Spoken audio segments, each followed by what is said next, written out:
Hello and welcome to the latest episode of a Terrace Scottish Football Podcast. I am your host Craig Fowler, returning from a week off in order to lead this show and returning from Tenerife on the early hours of Saturday morning, having gone from 22 degree weather as about an average to then -7 was quite the culture shock, it has to be said, and returning on a Saturday night and then having to work again on the Monday maybe wasn't also the best idea, because I'm still not fully recovered, but helping to carry me through this show, I am joined by the one, the only, Mr. Craig Cairns. Craig, how are you? Hopefully feeling better and more energetic than I am.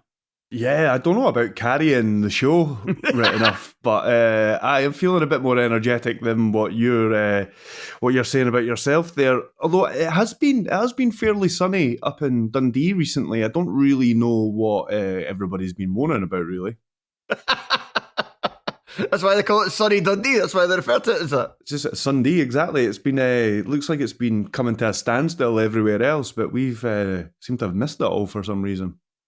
Right, well, let's get to reviewing the 5 games which took place in the Scottish Premiership this weekend, and we'll actually start with one of the Dundee teams, the only Dundee team in action this weekend, and that was Dundee United, who defeated St Mirren 1-0 away from home. This was one of 2 games with a very much a dramatic finish to the match, with Dundee United scoring the winner through Louis Moult, but St Mirren getting a late penalty, and Toyoso Lasagna, who won the penalty himself, stepping up to take it and having his penalty saved by Jack Walton. One of 2 games in which that happened. We'll get to the other one much later on because it finished 0-0, and terrace rules dictate that a match finishing 0-0 goes at the end of our Monday review show. But beginning with this one, Craig, I know for the most part you weren't happy that I asked you to watch this game while I watched the Hibs game on Saturday, because it wasn't really that great a game of football from what you've told me. But as usual this season, Dundee United, who are now all alone in 3rd place in the Scottish Premiership, continuing their tradition of late game magic.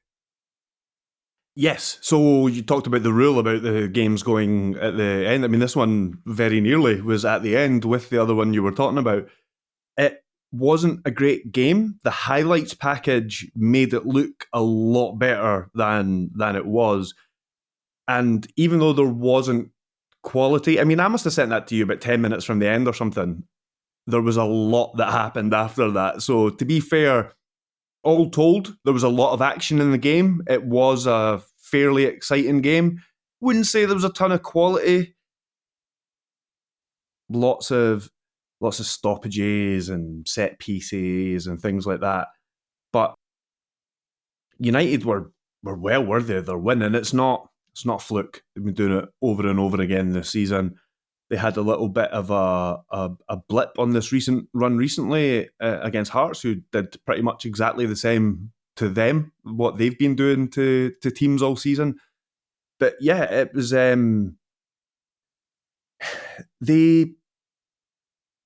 They did what they had to, but they were given a big helping hand with a few things, mostly that Olasanya did. But and just to kind of give a sort of overview opinion on the St Mirren performance as well. I know it's a bad run.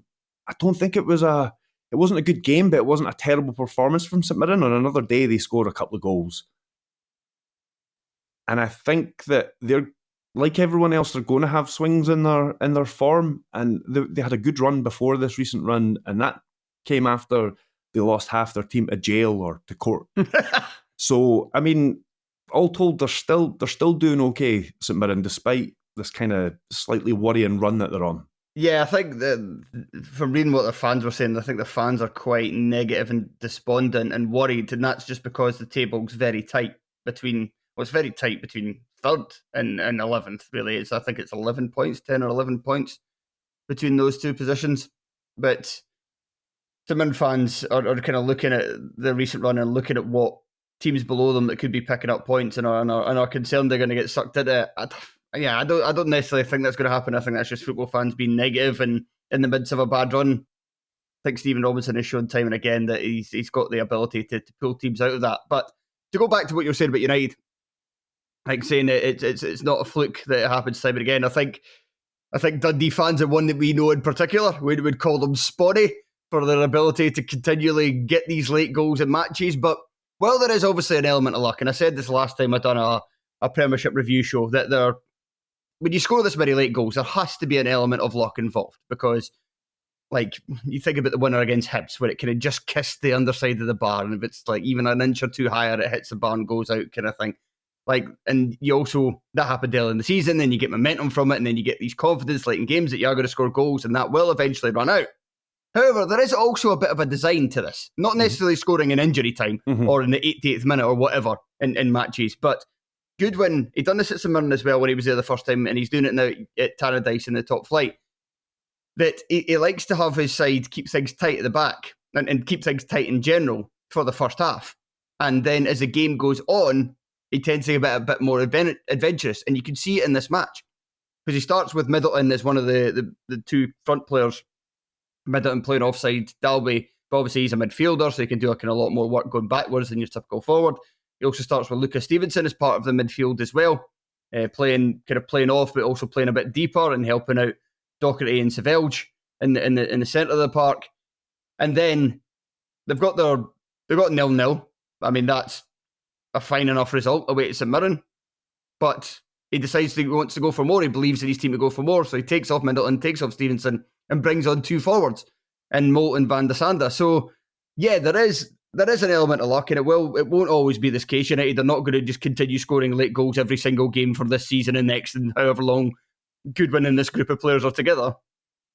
But at the same time, there is a design for United to frustrate their opponents, to sap at their confidence, to sap at their energy, and then to try and hit them late on. Yes, and to compare them to, say, Wraith from last season, like you say, it's more by design. They're not going a goal up and then going 2-1 down and then pulling it out at the end, or going 2 goals down and then winning 3-2 or whatever it is. It's more sustainable because, okay, the games where it doesn't go wrong, you're more likely to pick up points and things like that. And yeah, you're much more likely to win a game by 1-0 than you are, to state the obvious, than you are, say, 4-3 or 3-2 or something like that. So yeah. But a lot of it, as much of some of it's down to luck, a lot of it is Dundee United, and Jim Goodwin specifically, deserve a lot of credit. I mean, you look at just the gamble that Jim Goodwin took to take this Dundee United job when they were on their way down, and he couldn't stop them from going down, and he still hung about. Again, another gamble. The fans weren't sold on him in the championship season. There was a couple of points where they wanted rid of him, and now they're the third best team in the country. It's quite a remarkable turnaround, and I think Jim Goodwin deserves a lot of credit for. I saw Alan Temple from the Courier was writing recently that they're singing his name now. It's like they're only just singing his name now. But he deserves a lot of credit for that gamble that he took, which he had to take a backward step to then get them to where they are now. I mean, who knows where it goes from here, but they're not going to be anywhere near the relegation battle, and that's a successful season after coming straight back up. Okay, a club like Dundee United, you're looking for a wee bit more than that if you can. He looks like he's going to ensure that as well. So just before we move on, just to talk a little bit about St Mirren, the kind of big St Mirren chances. So they had a few in this game, as you said. Richard Taylor had one cleared off the line. Richard Aduwu had one where he should have maybe done better. Elvis Bomono had a chance where he slipped at the vital moment. And then, yeah, the two Olasanya ones. The penalty, I don't know why he's taking it. He's not a good finisher. He's already had that one-on-one as well. Yeah, I'm not, I don't know. I'm trying to think if Olasanya's a penalty taker. I can't really remember off the top of my head, but he's missed that one-on-one. Oh, if he is, it's O'Hara, isn't it? Oh, yeah, of course it is. I'm trying to think of who doesn't. Was O'Hara still on the pitch as well at the time? No, he wouldn't have been.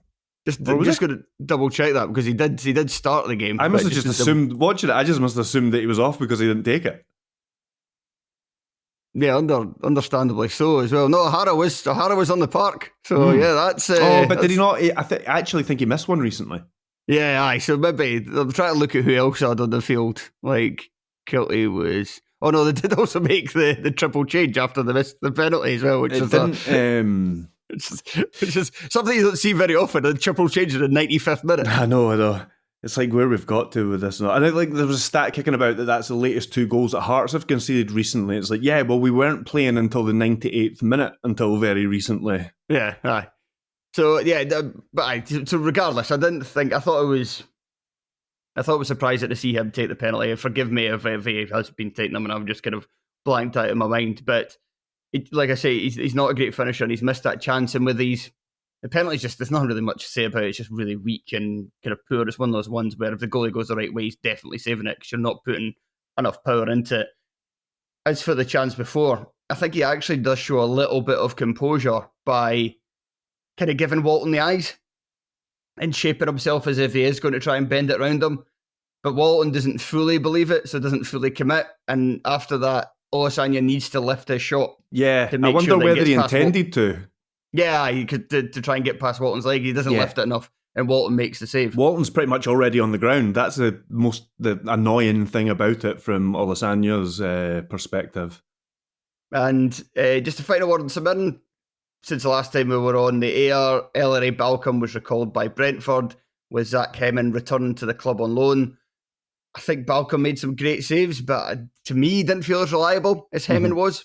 Mm-hmm. And so I would say that is an upgrade, with the caveat that Hemming must bring his family up, because that was the key difference. When he played for Killie in the Premiership, he didn't bring his family up. He had a poor season, came back with St Mirren, made it known basically that he'd struggled before because he hadn't done that. Brought his family up for his spell at St Mirren and then did very well last time round.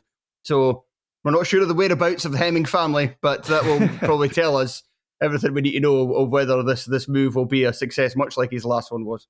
Didn't realise it was that simple. Football is a simple game, Craig. It's a simple game.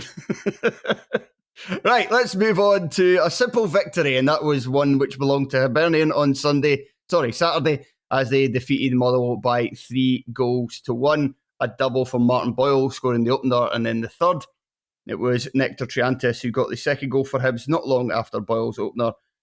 Callum Slattery coming back into the Motherwell side off the bench, scored a free kick to get Motherwell back in the game, and I think they could have done what many teams have done to Hibs over the years at Easter Road and taken advantage of some late game sloppiness.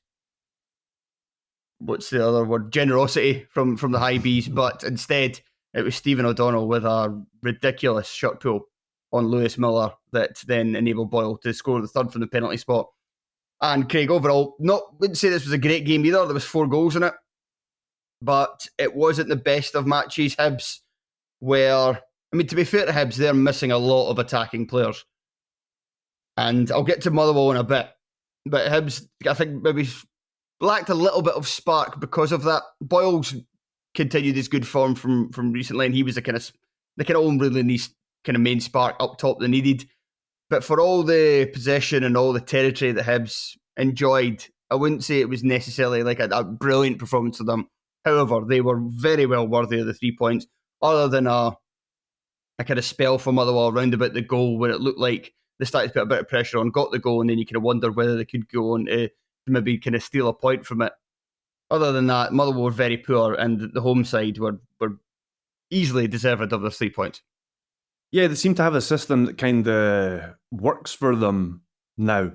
And even though, like you say, they weren't at their best, they still kind of get a routine win at home to a team that they should be beating at home, really. And I think that one of the most encouraging parts about it from a Hibs point of view was losing Cadden, seeing how Nicky Cadden, see how important he's been to Hibs recently. Obita comes on. It's maybe slightly concerning for, I'd imagine some Hibs fans would have been slightly concerned at that point, but they go on and they win the game fairly comfortably, even if it's not the best performance. I've been really interested with I didn't watch the full game, so you'll be able to answer how he performed in this game. But I've been really impressed with how Josh Campbell's played recently. He obviously caught the eye in the derby, and then he seems to have kind of, I don't know, he had only come in like a week or two before that, I think, and he's kept his place, and he seems to have kept up his form. Yeah, well, Campbell was decent enough in this one. The thing with Campbell is that we know he's not the best of footballers. right? We always know that. And he's sometimes at Hibs, I think, been put in positions where that kind of his weaknesses are exposed a bit more. In this current system, I've quite liked the fact that he's been the kind of number 10, but they've just kind of relied on him a lot more for his energy. Yeah, like a hard-working number 10. Yeah, exactly. Yeah, and then getting into good spaces, like especially when it was Boyle and Yuhan up front, and they're clearly not going to play as like classic number 9s. So they were obviously vacating spaces that he was cleverly getting into. And he also provides a bit of physical presence. He's not, Campbell's not 6'2" and built like the side of a building, but he is somebody that's got a decent size about him for a midfielder. He's about 5'10", 5'11", bit of bulk on him, and he's happy. He's somebody that's happy to throw his weight around and to make things difficult for opposing defences, and then that does open up a bit more space and avenues for your Boyles, for your Yuhans. Junior Hoylett would be another one you'd probably say. Dwight Gale's got a wee bit of physicality about him just to do his kind of experience in the game, but Dwight Gale himself is quite a short striker, so Campbell he is providing that, and he's continuing to do so. It's actually his two midfield partners, if you could call it that, because I do think often when Campbell plays in this system that Gray's using right now, he's almost like an auxiliary forward, and it's almost like a 3-4-3, but the two men playing behind him, Nectar Triantis and Dylan Levitt. Triantis was the best player in the park and has been in really good form of late. I think with Triantis in there, you can see that he's got the size, he's got a bit of the athleticism. He's not the quickest, but you can see with the goal, he's got kind of this. He does have some power in his running, and he's got good poise in the football. And it's funny because it's ironic that he was signed initially as a centre half. And Hibs, as we've joked about many times this season, Hibs stressed the fact that he was not being re-signed as a centre-half, he was being re-signed as a midfielder. But the biggest weakness in his game, and why he maybe struggles sometimes when Hibs ask him to play kind of further back as a number 6, when they've got Joe Newell in there to maybe be the more attacking of the pair, is that he's kind of similar to Newell himself. That he is a bit weak defensively and lets runners go off him too often. That's something that's a problem with Newell. It's something that's a problem with Levitt. Quans just doesn't really. He's very similar as well. He's kind of got his head in the clouds a lot of the time. And Tony's now making it his new ambition to let everybody know that Quan is not good. He's not playing well for Hibs at all. I thought they were impressed with him at first. Yeah, I think so. I think because he's got that kind of. He's got good size about him, and he's got that kind of technical ability for a midfielder. Yeah, and kind of class of the football, but. He doesn't really have anything else about that. He doesn't impact the game going forward much. He's too slow on the ball. He wants too much time on it. And as I say, he's just another one of these players that seems to be absent-minded when it comes to tracking the runs of other players. But Triantis, go back to him, excellent this one. Shows great poise in the ball, got around the park well. And I thought Dylan Levitt played really well. And I'm Levitt's biggest critic, but he was a big reason for Hibs kind of having that territorial and possession dominance, particularly in the first half. He didn't do much other than just kind of do his job, keep his cool, and find a Hibs player with the ball. Yeah, it's good to see him back. There's clearly a player in there. Would you say Triantis' strength is bursting through on goal and putting it in the bottom corner? Well, it could be now.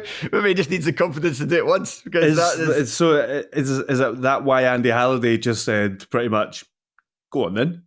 Well, Andy Halliday was the first goal. It was Ewan Wilson for the for Triantis' goal, Halliday closes him down and then sort of slows down his run. And I don't know whether he's just not expecting him to shoot or whether he's like, you're Triantis, shoot if you want. But it's a lovely finish. He doesn't have a lot of space to put it in, keeping it low. Sorry, you were right. It was and I think he was doing that because he probably did think like he's not going to shoot. Like he's a former centre half who's played in kind of defensive mid a lot of the time. He's not going to shoot. He's going to try and find Boyle. But I think it was quite clear that as soon as Triantis strode on it, you were like, he's going to have a shot at goal here. There's just like sometimes you just see it in players that there's a purpose to how they're moving, and that's what it looked like with Triantis. So if that's what Halliday thought, then he certainly made the wrong mistake. And Halliday did not have a good game because he gives the ball away with a very poor pass out of his own penalty area for the build up to Hibs' first. And I'm trying to think, is anybody else for Hibs? Oh yeah, Rocky Bashiri. He is. I wrote about him for my latest column in the Herald, but he is just continuing his recent form. And even in a game like this, where he was generally just good, he was quite proactive early on, making a few interceptions, helping Hibs to kind of establish themselves early in the game as the dominant team. But then he didn't really do anything at all defensively that's like wild. And you're always expecting it from Bashiri, for him to do something weird. But then instead, at the end of the match, when Jack Vale gets sent off, and I'm happy that was a red card, because I think those cynical fouls where it's so blatant that a player is trying to just take out an opponent and do nothing else. He does actually make contact. I mean, even beside that, I think he makes contact that warrants a red card. I mean, it might not be the most hard. Stick on, but it's the speed it is and the contact, I think, and where it is. I think I agree with you. I would still like those really cynical, just stopping, because you're stopping like one of the best parts of the game, but just like cheating, basically. Just like you realise that you can't get this guy and you're just swiping their legs. So I would like to see those as red cards, yes. But even besides that, I think this one's happy with this one being a red card. And it was also deserved to be a red card because it stopped Boyle from cutting back inside and then try to play a through ball for Bashiri, who in the 90th minute of the game, with a 3-1 up, was just busting a lung trying to get forward and to get through on goal. And imagine if Bashiri had gone through on goal and managed to tuck that away. Easter Road would have exploded. Yeah. So that was the Hibs back three in general played well. Hora probably had one of his best games as a Hibs player. And Iredale is one of these defenders who, it's weird. I'm always impressed by Iredale until he's making a big fuck up. And even in this game, like he gives away the free kick with quite a wild challenge on the edge of the penalty. And Jordan Smith should definitely do better for the goal. He lines up his wall and then hides behind it. It makes it very easy for Slattery to pass in the corner. But Iredale is one of those defenders that always just like the look of until he's making a mistake. I think you know what I mean with that. Looks a player. Yeah, he looks like he should be a player. If he cuts out these errors, then he will be a very good player. But the problem is that Iredale is not 21; he is 28. So probably is what he is by this stage of his career. Before we move on, Motherwell, I mean, they were very poor in this one. There is some extenuating circumstances, as to be said. We mentioned the amount of players that Hibs have out in attack, but Motherwell have got a number of players out themselves. Also lost Paul McGinn during this one, and that's a blow because McGinn's really their best defender at kind of bringing the ball out from that back three. And if you're playing with a back three and you want to really function as a proper team, then you do need somebody to take the ball out. They're obviously missing Lenny Miller in the middle of the park. And without Stamatolopoulos up front, who's pretty much their only player who's good at holding up the ball. So there's problems throughout the side. But I still didn't like their starting 11. But I will maybe give Kettlewell a pass in the fact that they played Killie in the previous midweek in a hard-fought 0-0 draw at Rugby Park. And I don't know whether he's just done it for fitness reasons and to rotate. But I didn't like that Marvin Marvellous Kaleta was out of the starting 11. And I didn't like that Tawanda Maswanisi was out of it either. Yes. Because Kaleta is their best wide player, I would say, and Maswanisi has probably been their best forward player this season overall. And so, and I don't think it was any surprise at all that Motherwell played better in the second half when both of them were brought into the side. Aye, and I totally agree with you that it's probably to do with the amount of games and the amount of injuries that Motherwell have been particularly unlucky with injuries this season. And if you continue, in the absence of some players, if you play other players every single minute, then they will be more susceptible to picking up injuries as well. So, yes, I was a bit surprised with the lineup, but I was conscious, without following them from game to game or anything like that, I was conscious that it could just be like a squad rotation thing. Because every team's had to do it to some degree over this Christmas period. Even besides that, Motherwell are they're just a weird one. There never seems to be a happy medium with Motherwell. They seem to be absolutely brilliant or they're in crisis. There never just seems to be, they're in like decent form. They're always going on these wild swings. Because Kettlewell will have get a tune out of them, but then he'll go on runs of 6-7 games without a win and all this kind of stuff. So yeah, I don't know. And I think Motherwell are maybe the team that I know the least about, like player for player, in the league this season. My God, I feel like I have to learn their team every week. Like all these guys that like,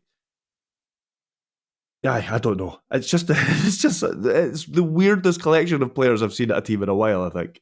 Yeah, you're right. You're absolutely right about Motherwell. They're a very strange team, and they're a very strange. Kettlewell's like a strange manager as well. Mm-hmm. I like him. I have to say, I like him, and I like that Motherwell stick by him through these tough patches, and he comes out of it.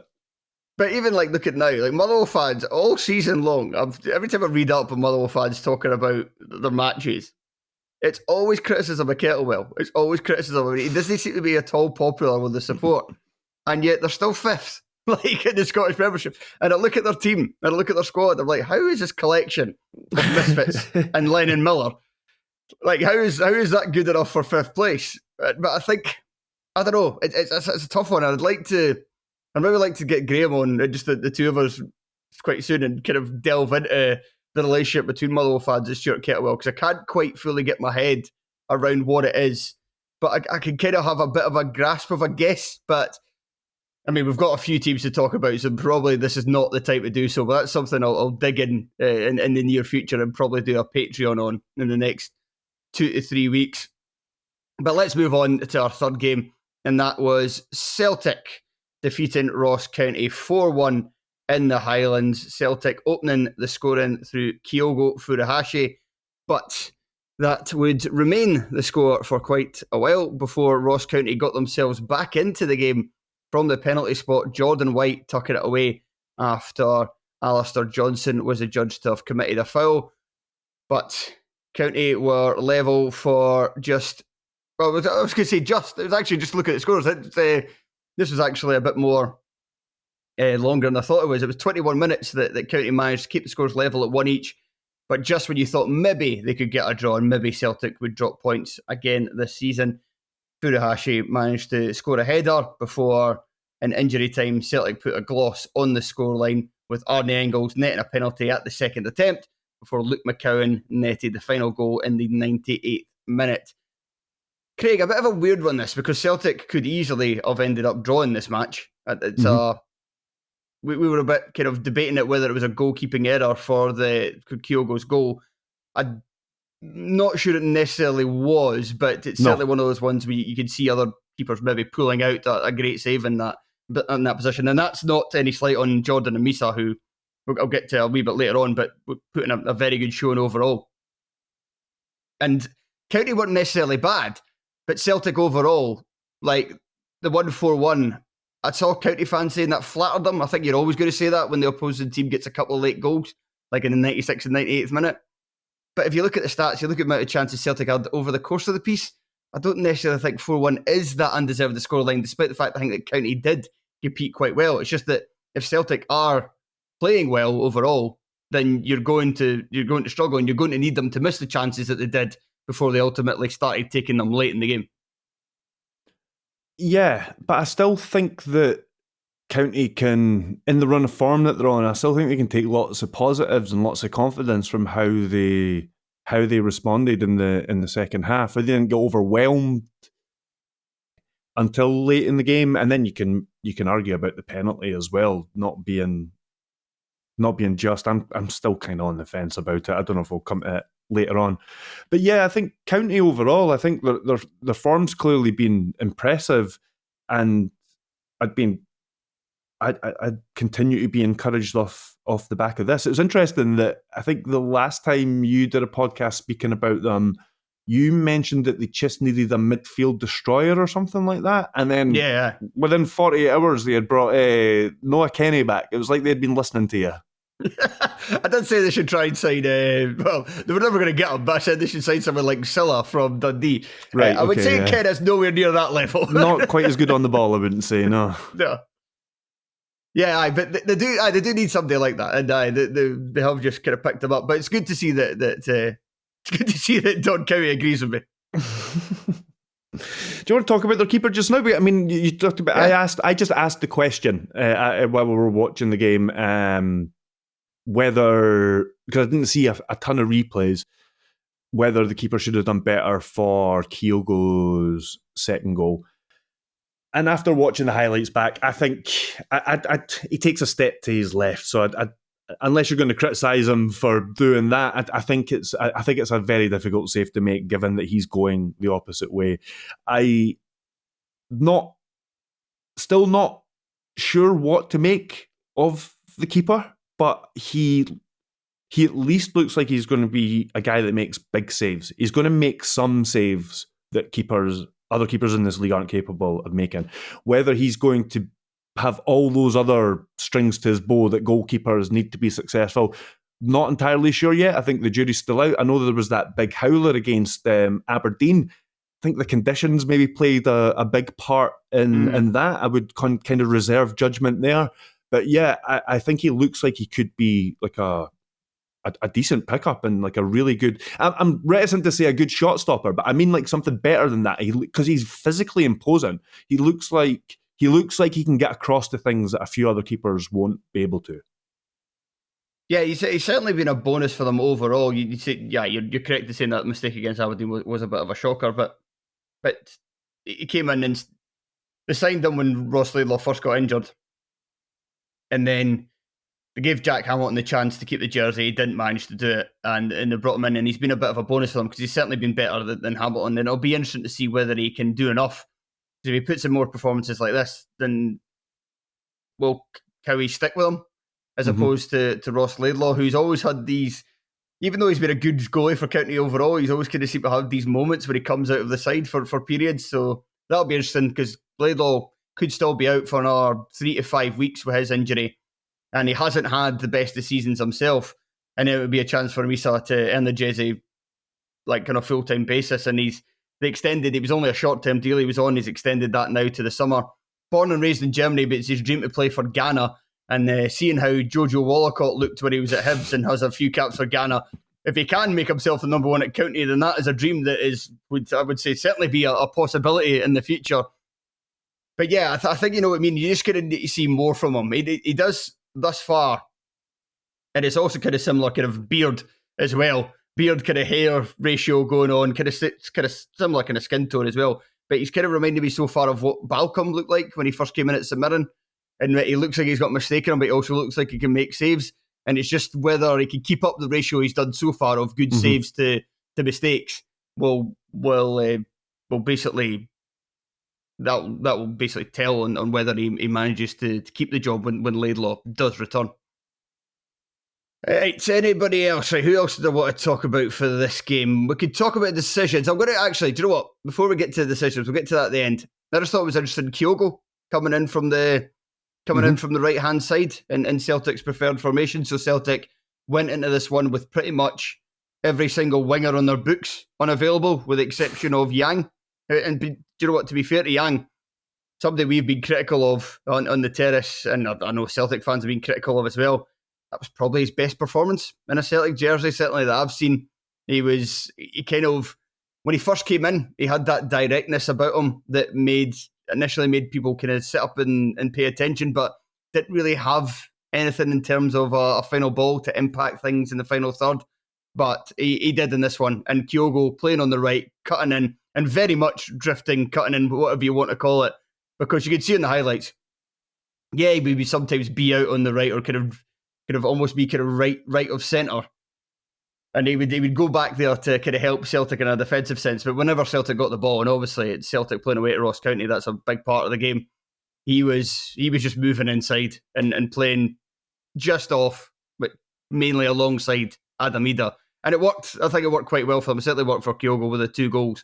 And even though Ida's still not getting on the score sheet, he did have the highest number of expected assists for anybody in the Scottish Premiership this past weekend. So it worked for the two of them, with Ida kind of being that presence and Kyogo playing off him, but not doing what they'd done before, which didn't quite work as well, which was Kyogo playing as part of the midfield 3. Did you think it was a penalty? I did think it was a penalty. I think you mean the one that Celtic got. Yes. Yeah, I did think it was. And I don't think there's any doubt about the County one. The only doubt with the County one was that it was, I think Boyd and I think McCann said it as well. Oh, I forgot to say with the Motherwell highlights, I enjoyed Neil McCann slip up and calling Tom Sparrow Jack Sparrow. What did they? I totally missed that. I watched that. I watched that as well and completely missed it. This is the tale of Motherwell's Tom Sparrow. Right, so no, was it a penalty? So yeah, with the Johnson one where he commits the foul, I kind of got what it meant in that he's not really making an attempt to play the ball, and under the rules, and is it like an obvious goal scoring opportunity? Well, if somebody's coming at the back post to have a header, then yeah, you probably say it is. So by the letter of the law, maybe he should have been sent off. It's just one of those ones though that when I watched it live, I didn't think, oh, that should be a red card. It's just like it's a defender easing off an attacker and doing a little too much. It's just one of the ones where unless it's really obvious that the player is going to score, that you're never likely to get a red card shown for that. And the Celtic one, I did think it was a penalty. I thought it was, I could see why people didn't think it was, because it's just a really unusual coming together. Mm-hmm. And I think often in those situations, our natural instinct is to be like, well, that's not a penalty. Because you don't see that given as a penalty often. And usually when we judge penalties, we kind of have this almost this kind of file, this Rolodex in our mind, kind of going back in our subconscious, thinking like, okay, well, what's the comp for this? And there isn't really much I can think of a comp for that. But what I would say is that Yang is in possession. Brown's the one trying to take the ball off him. I know Yang kind of goes for it and misses it. But to me, Brown certainly makes contact with Yang before he makes contact with the ball. He's the interloper in the situation. Therefore, to me, penalty and a foul. But a booking was fair because he is trying to play the ball. Aye. I know what you're saying. I've never seen anybody get taken down by someone else's arsehole before. So it is like a wee bit of a strange coming together. And that's what confused me about it. I'm not sure. I can see the contact that Brown makes. I can see that is enough for a foul, but I wasn't 100% sure whether Yang's 100% in control of the ball, because it's kind of, he goes for it a sort of awkward way. Yeah, the whole thing was really awkward. So, I'm not going to argue with it too much. But it's a type of case where it should definitely be the on-field decision. Whatever the referee decides, just go with that, because fuck coming over that, basically. Just three other players to briefly highlight. Akil Wright, I think, had a good game for County. He's been quietly one of the better signings I think any club in the Scottish Premiership has made this season. For Celtic, Alex Valle, however you pronounce it, he might be their best option on the left for kind of games like this one, or basically most games in the Scottish Adam Premiership. Montgomery, who was on the bench. I didn't even know he was still there. He might end up being the new Sean Welsh and stayed there for ages. The Valle, I think he keeps more of the width than I think Taylor. I think Taylor, especially since the Ange days, likes to drift inside a bit more. And understandably, I think that's where he makes Celtic better, but he can make the midfield a bit too congested. And Arnie Engels, another good game for him. He seems like he's finally starting to get to grips with the Scottish Premiership and missed the penalty, but got the opportunity to show his world-class penalty taking again with the second attempt. Still going to be funny when Celtic fan just immediately said right away that he was going to be class because of how well he took a penalty against Hearts, surely against Craig Gordon as well, somebody who never fucking saves penalties. Right, let's move on. Rangers 3, St Johnstone 1, our penultimate game here, and this was very routine for Rangers, who raced into a 3-goal lead after just 25 minutes in this one. Hazmat Igaman with the opener in the 16th minute, Vlakav Cherny doubled it 4 minutes later, and then Mohamed Diamande wrapped up the scoring for Rangers. St Johnstone did get one back in the second half with Jack Sanders scoring in the 54th minute, but I think it says a lot about this one that the biggest highlight from the second period, or biggest highlight at all, after the 25th minute was a bunch of Rangers fans walking out. What a job Simo Valakari's doing, though. Right, okay, let's get to this now. All that attacking. Okay, I have been a big advocate and defender of Valakari and his team selections, but you could not be playing that lineup and system at Ibrox and expect to get anything out of the game. I'm all for teams going to Ibrox and having a go at a Rangers team that is a bit weak, but we should remember that the Rangers are very strong at home this season. They've got a record that's similar to Celtic's at Celtic Park. 11 out of 10 at home in the league, I think. Is that right? Something like that? Yeah, and there's having a go. No, 10 out of 11. You can't have the 11 out of 10. 10 out of 11. 11 out of 10. 11 victories out of 10 games. That's really very good record. Home form. That's unprecedented home form. But yeah, there's a difference between going to Ibrox and having a go and sticking to your principles and trying to win a match because you're trying to win every match and not, just sticking 11 men behind the ball and really showing no ambition whatsoever other than to get a 0-0 draw. There's a difference between that and what St Johnstone did at the weekend. That lineup is just plain suicidal. It's fucking mental. It's a 3-4-3 where you've got what is Aaron Essel, by the way? Is he a midfielder? It certainly doesn't look like a centre-half based on the... I thought he'd been signed as a central midfielder, and then I was surprised to see him play right back at Tynecastle when, I don't know, I think Dre Wright was in centre midfield and he was playing right back or something like that. Yeah, he was. I don't know, Dre Wright played 3 different positions in that game or something. Yeah, I kind of... Putting this game to the side, I'm not disagreeing with anything that you're saying. Actually, but sorry, just interject just to lay out the full mentalness of this team, and then you can continue exactly with that point you're making, because I've got Aaron Essel on the right of a back three. Then ahead of him, you've got, what age is he now? I know he was only 16. He's still only 17-year-old Franzak. And then you've got Sven Sprangler. Fine, that's the kind of player you want for a game at Ibrox. But alongside him is Max Kucheravi. We know what he's like. He's a wee technical player who looks like he can be blown over by a stiff wind. And then again, the fascination with playing Dre Wright on the left of the midfield four. Fascination with playing Dre Wright anywhere else other than his actual position of right wing continues. And then 3 players essentially up front with Nicky Clark in the 10 once more. You're always going to get murdered playing that Ibrox. And unsurprisingly, they did. And even putting that to aside, I think... I get it. I get where the positivity from the St Johnstone fans is coming from, because especially at home, they've been served up poor football for years. They don't get many home wins. They've not liked the style of football. It's been pretty dreadful, all told, for a few years now. So I can understand them wanting somebody and taking to somebody who wants to be more positive. But I think it was like a few weeks back, Craig Anderson kind of summed up a lot of my thoughts on it on this show. One of them being that you've not got anybody else on the bench to come on and change a game as a striker. I just don't know why you would hamstring yourself like that when the game's so long and it's a squad game and it's about making in-game decisions and responding to how games are going. So yeah, I don't know, like playing all your strikers, I don't see the merit in it. You can be attacking without doing that. And I mean he's also been set up to fail a lot. I mean that's kind of been pointed out a lot, but they more or less built a championship squad in the summer there, and it's no surprise that that's where they're heading for. I'm not usually the one to say this. I think some St Johnstone fans might have been, please correct me if I'm wrong, but I think some might be of the opinion now that relegation might actually be a good thing to kind of reset. I know that I've definitely seen some fans saying that. I know it doesn't work for every club, but I think St Johnstone it could well work in their favour. It's not looking like they're gonna pull this one out, unfortunately.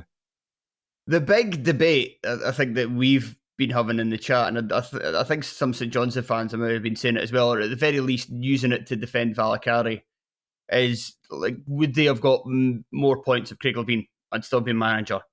Now, I would say yes. I think they would have more points, and I think it's just shown in the Scottish Premiership, and this is why I really took to Valakari and why I was really rooting for him to have success. That's not happened, certainly not so far. I will say that they do have they've got a fairly kind of kind run of fixtures coming up. So if they do manage to get a victory soon, they're playing Motherwell twice in a row. If they can win that league game, or if they can win both the games and get a bit of confidence going, they do have some fixtures where they could kind of claw it back and at the very least make things interesting. I think now you have to really fancy them, obviously, to finish bottom. They're 9 points adrift. But why I really took to Valakari was that you've just seen there's been a blueprint in the Scottish Premiership over recent years.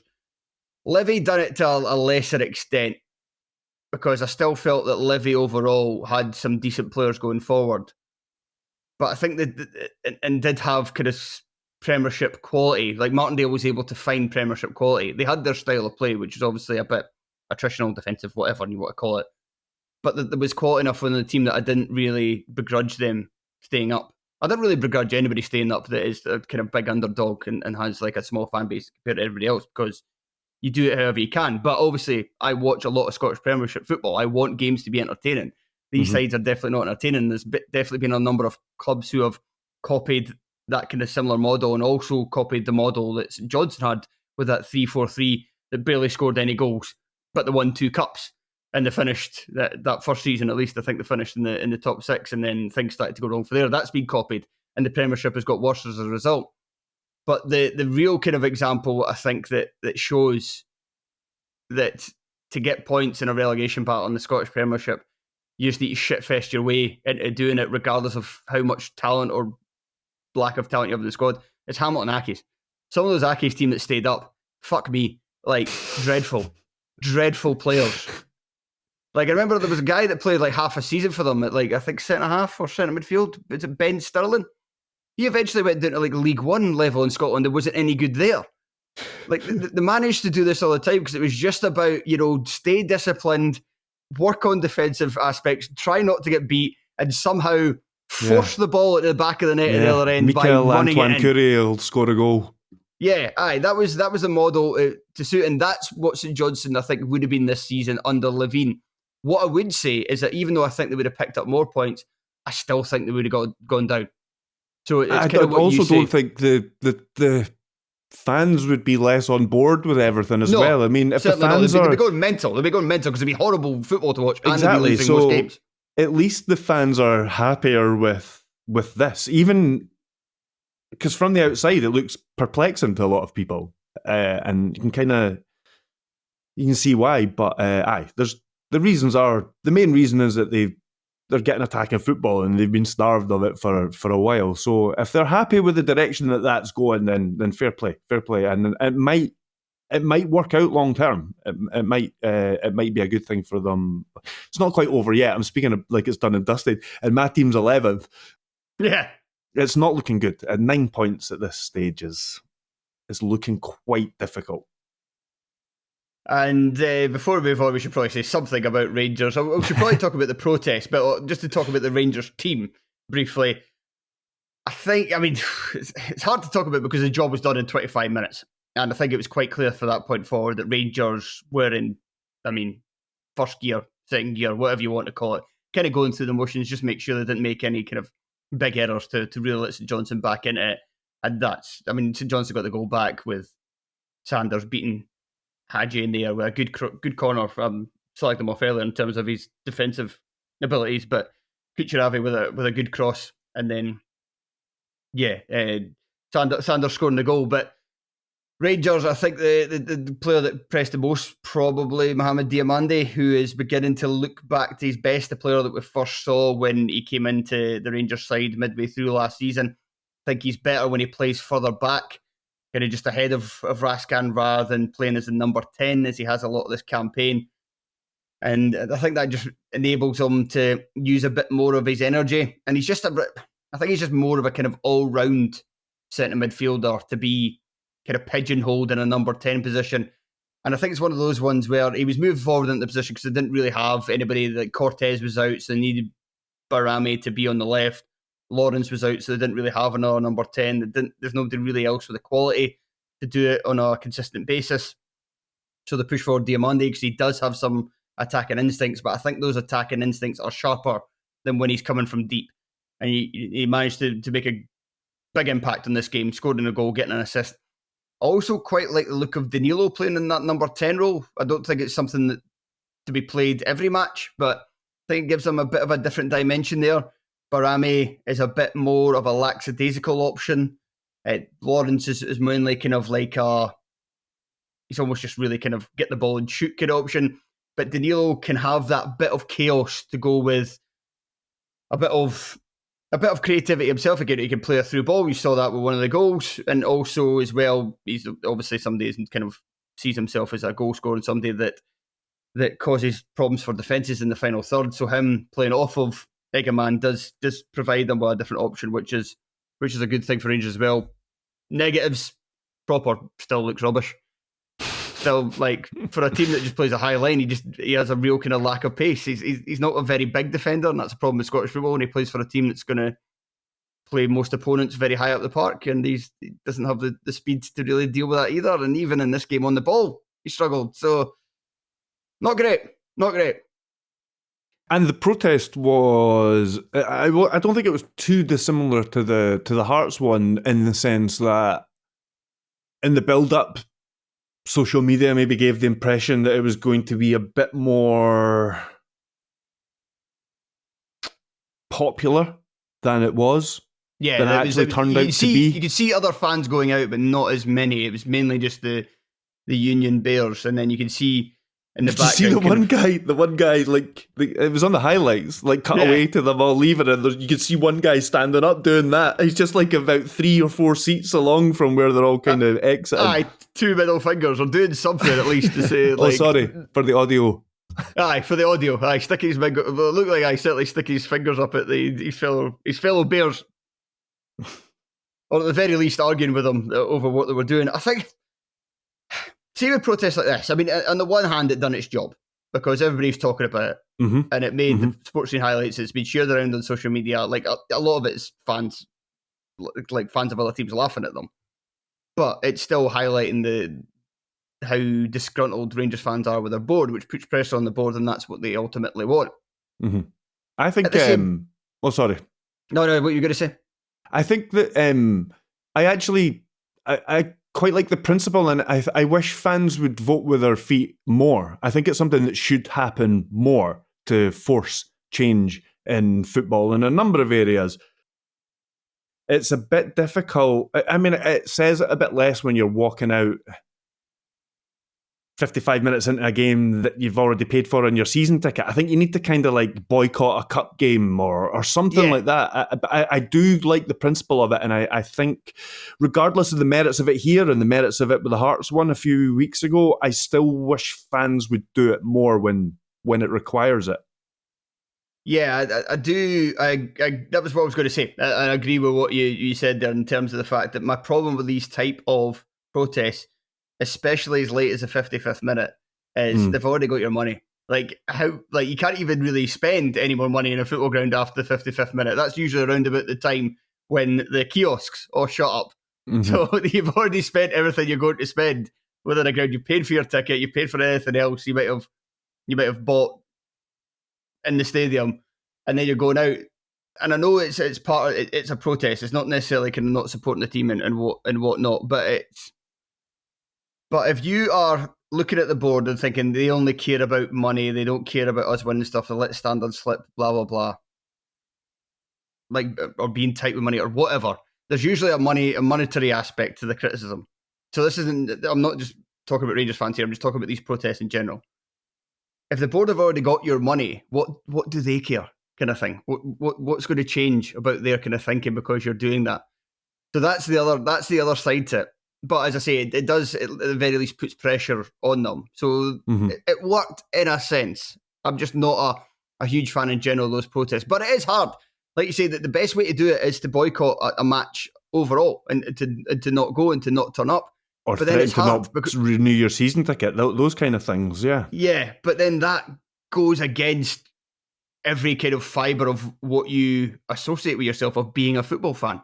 Like we do it all the time. Like the fans who champion themselves the most, and the ones we see as the biggest fans are the ones that go to every game, the ones that stay from minute 0 to minute 90. Well, I was going to say 94 these days, 99, 105, whatever, regardless of the scoreline. It's about, we've often, in football in general, we've often said about ourselves and about other people that those are the biggest fans are those that are there all the time. So it's hard to reconcile with wanting to make change at your club and wanting to be a fan and caring that passionately about it. But then the best way to do that is to not go to the football. So it is a difficult one. So I would say they have my respect, but they don't because they're Union Bears. So. Right, let's move on to our final game in this. Aberdeen 0, Hearts 0. Aberdeen failed to win for, I think, the 11th game in a row, and Hearts remain in 11th place in the But Scottish they'd lost Premiership. 5 in a row, Aberdeen. Thanks in big part to Hearts blowing another game in the 90th minute. This time it was Kenny Vargas off the bench, who I actually thought looked quite bright playing down the right, and I would like him to start playing there instead of Musa Drama, who's starting to get on my tits. But regardless, he wins the penalty. George Grant steps up. I have nothing wrong with George Grant taking the penalty. He was a penalty taker before when Scored Shankar 3 out of 3. went through a poor period. He scored 3 out of 3. He was a man to take it. I wouldn't have felt comfortable with anybody else stepping up. However, I knew he was going to miss. I absolutely was certain the Hearts were not scoring that penalty, regardless of who took it. I think I don't even know who could have taken it, but I might have gone, right, I think he might score. Penrice, maybe. Just Danda. like somebody that's in great form. Do you say Danda? Yeah, because Danda can, I know he's not had a good... But similar to Grant. I mean, he hits a good penalty. Danda would have done a shankland against Bruges doesn't and mean launched he's that in the infallible. stand. But nobody's infallible with him. That's the thing, isn't it? It's... I don't know.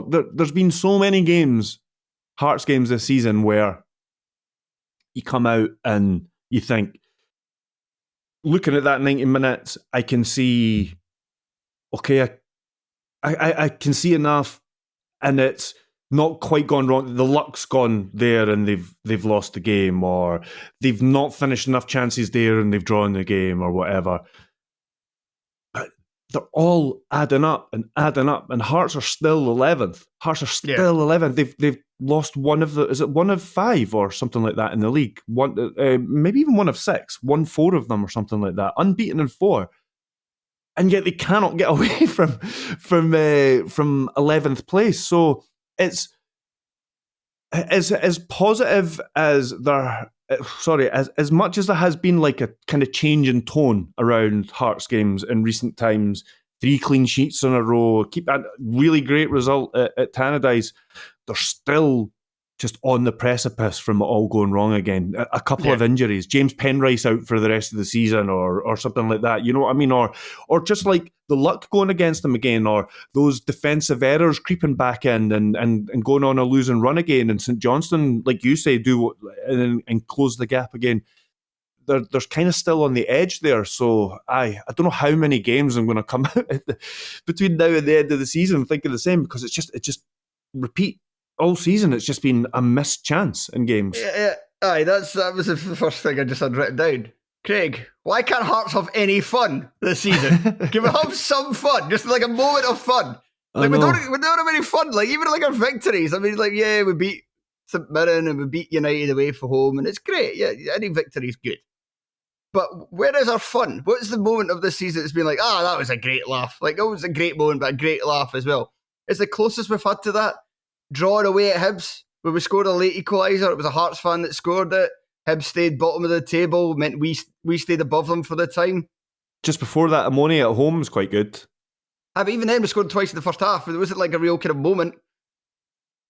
I suppose but I don't know. There was I felt like there was a sort of high point there's not been any high points in the season, so it's not like there's a lot of competition. But that felt like that felt like a bit of a sort of special night and a special European performance, because Ammonia, even though they've like been a bit of a state this season as well, had like a decent name, and there was no guarantees that we were going to. It was like a new head coach, all that kind of stuff. So yeah, but. So that's it. That's our most fun this season, scoring twice against them. And James Wilson. That and James Wilson. Against a team in Europe. And James Wilson equalising late Easter Road.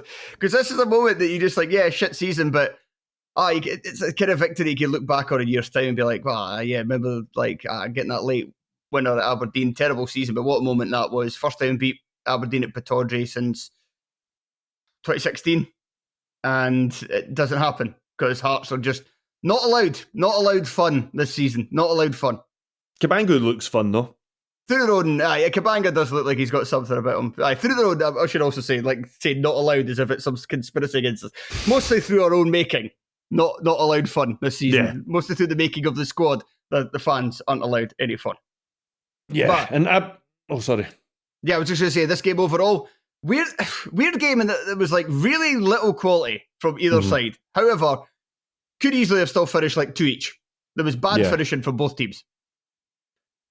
Yeah, Aberdeen I mean, I suppose in the context of the run that they're on, it was decent. It arrests the run of defeats. They still weren't that great in No. attack. They got worse and worse as the game went on. They started really well. They the came second out half they were poor. They second came half out they weren't really in it. Oh, sorry, there must be a wee bit of a delay. On you go. Sorry, they came out determined right away. Like, they could see the intensity and the urgency, and they could have been like a couple of goals up in the first 10, 15 minutes. And I was like, God, this is going to be a long afternoon. But I suppose that's just what happens with teams that are just kind of low in confidence and go through these long winless runs. Even though, I mean, obviously they weren't as good as we thought they were early in the campaign, but they're better than they're showing at the moment. And but once you get past those 15, 20 minutes, Hearts started to get a bit of control in the game. Then you could just see them going back in their shell a little bit. And it's hard to keep up that intensity when you don't have belief that it is definitely going to lead to something. And I think that's just a case of them at this point in time. But yeah, second half, they were very poor because Hearts were the better team in the second half and Hearts were not good. Yeah, it only looked like there was going to be like one team that was going to score towards in the later stages of the game, and Critchley tried to take advantage of that with making more attacking substitutions. But yeah, Aberdeen, obviously, the I suppose one of the things is a bit of a makeshift defence that they've had to put out there. Yeah, with Nielsen playing and Tobers has come in for a debut, so to get a clean sheet out the game, there's positive there. I thought Tobers looked pretty decent, but I'd be worried up front. The fans don't seem to be happy with Nisbet whatsoever. Keskinen got into some really good positions, but his finishing was woeful. Oakles, I didn't really think got into the game much at all. And I don't know what it is exactly that they've lost from earlier in the season. I thought Clarkson was really poor as well. I don't know where they're going from here. I don't know what other business they're going to do between now and the end of the window, but they need more in defence. They could do with a striker. Yeah, I certainly could do a centre forward because Nisbet he's just not at it. Like, I don't know if it's just because it's a loan move and his heart's not really in it, or just his confidence is down from that spell at Millwall, or whatever else. Not entirely sure what's wrong with there, but he's barely been at it since he's been at Aberdeen. He's had some good moments because he's that quality of a player. He's not going to do nothing, but he's been a big disappointment. Sokler just isn't good enough. He's a squad player that you can bring on to try and stretch opposing defences. But other than that, he can't play in a one-up front system because he can't hold the ball up. Ambrose is a competition winner, and Duke. Thielen keeps trying Duke as a centre forward. Duke worked well as a centre forward alongside Miofsky when Robson came in and played quite kind of direct towards them. That worked for a while. Other than that, Duke, even when he's been playing well, hasn't looked like a centre forward. He's looked like a winger. And so playing him up front on his own, it's not really working. So they need to. And Pape Gueye, is Pape Gueye a centre forward? When he was doing his business early in the season, he was playing wide left, he was playing as a number 10, he was playing up front at times, but generally he was kind of moving him around the attack as a kind of X factor. So I don't think you want to let him lead in the line either. So they need to sign a forward. They've got their defender in. Once Malloy's out for I read that Malloy's out for the season though. So is that right? I read that. Like, Rubezic is just suspended. I know that. So he'll clearly be back, but you think they need a wee bit more cover there. McDonald. Was he maybe unfitting on the bench? Sorry for being like uninformed here. I was at the game, but I was surprised when I saw McDonald on the bench because I had in my head he was injured going up there. So. Well, maybe that was why he didn't play. Maybe he was a kind of only breaking case of extreme emergencies. Polvara came on at centre half ahead of him, so it must have been just like an emergency kind of thing. And by the way, Malloy is he's out till May. Right, so okay. They probably could do another centre half. Go back to your question, why have Aberdeen kind of fallen off? Well, there is a kind of crest of a wave stuff though riding early in the season. The fixtures did break a bit easier for them, but I still thought it was very impressive in order to build up. Because you just see it so often in the Scottish Premiership that teams get a good run of fixtures, a favourable run of fixtures, but they can't win as many as Aberdeen managed to do. So there was ability there. Losing Mitov, I know Duhan obviously is the hero of this one. He makes a great save from Kabaya, and also has Kabanga, and then also has the penalty save at the end. And it's a good save. Grant, it's a good height from, but Duhan does well to get across. It's a good save. It is a good save. And to get a strong fingertip to it as well and to touch onto the post. But obviously losing Mitov threw them off as well. But further forward, I did wonder about this with a podcast with Tom earlier in the season when I talked about Aberdeen, and I wondered whether the rotation up front was harming the ability of them to get into a rhythm. But at the same time, they've got all these attacking options. And in today's football, it's worthy of using them. And nobody was really making themselves like, oh, you have to play me. Jamie McGrath was. Jamie McGrath would always be in the team. And the team would kind of change around him because nobody was really else was kind of showing that form and doing that really, even in a side that was winning all the time. It's probably because everybody was playing well as well. Everybody like Morris and even Basayan were staking a claim to get minutes. But I think that has kind of hurt maybe some of the other players from getting into a bit of rhythm and getting to a bit of kind of coherency and understanding with each other. Because you watch their games and it's like there's fundamental stuff that's going wrong as well. Like their ability to pass the ball is really like gone in the toilet from earlier in the campaign. And that does speak to, then you look at some of the players on the park and I mean, like, yeah, Shinnie's never been a great passer, but, you know, Nielsen's quite good at keeping it. Palaversa's quite good at keeping it. McGrath's certainly good at keeping it. It does speak to just a kind of lack of coherency going on there. And I don't know whether he needs to maybe scale back a bit of that rotation, and especially once to maybe make another signing or two and just go, okay, this is the strongest 11. These are who's going to come off the bench, and just try and get a game plan down that is going to like not only get them back on track, but also give them a bit of continuity going forward. 4 points from the last 33 available. Not great. Anyway, but I think that should do us. We managed to make this as long as a show despite having one game less. As long as a normal show despite having one game less. That's, I suppose, typical from the Terrace. But thank you to everybody for listening, and thank you to Craig Cairns for joining me. Thank you very much. And if you'd like to hear more from us, the best way to do so is to sign up to the Patreon, patreon.com/Terrace Podcast. Until next time, though, all the best, and we'll talk to you again soon. Goodbye.